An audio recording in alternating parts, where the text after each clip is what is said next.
Before I start explaining, these projectiles are just for projectiles that either travel in a straight line or projectiles that have gravity. Start by creating a new projectile script, give it a class projectile, and it'll extend area 3D. That's how we'll be doing our collision detection. And then on body entered, so if it hits a wall or something, just play the particles and then delete itself. And then on area entered, if it hits a hitbox, basically, it just does what it needs to do, apply knockback, take damage, and then delete itself. That's all you will put in the projectile script. And then we have a velocity component. We need this because area 3Ds don't have things like gravity and speed, so we'll be using this component to simulate those. I'll start by explaining the max range thing.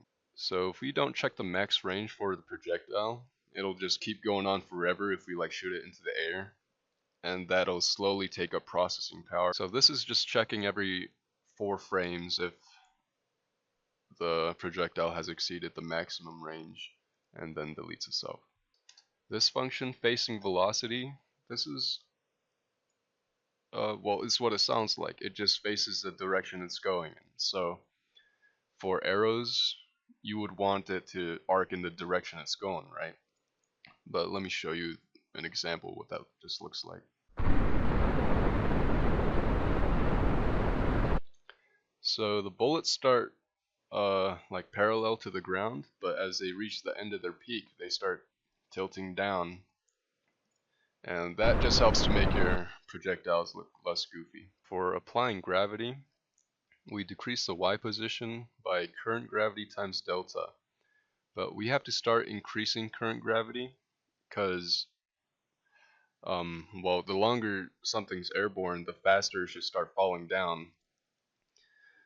And area 3Ds, they don't have their own like velocity, so we have to just pretend it does by doing this. And then apply speed. This is pretty simple to understand. Just a direction and speed, and we set the direction and the ready function here. And this is pretty decently efficient, I'd say. Let's see how many we can spawn for these.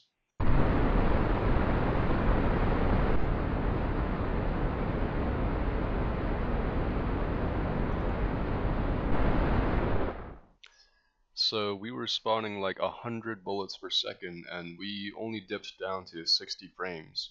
Even though each bullet on this has a trail and a light and like sounds connected to them, which all take up processing power, but it still doesn't dip below 60, which I think is pretty good. And besides, unless you're making like 7 Gatling guns shoot at the same time, I think this will run pretty decently. But if you want even more performance, you would have to start messing with like the physics server, which I have no clue how to mess with, so unfortunately I can't help you there. Maybe I'll make a video on it sometime in the future if I do learn. But yeah, that's it.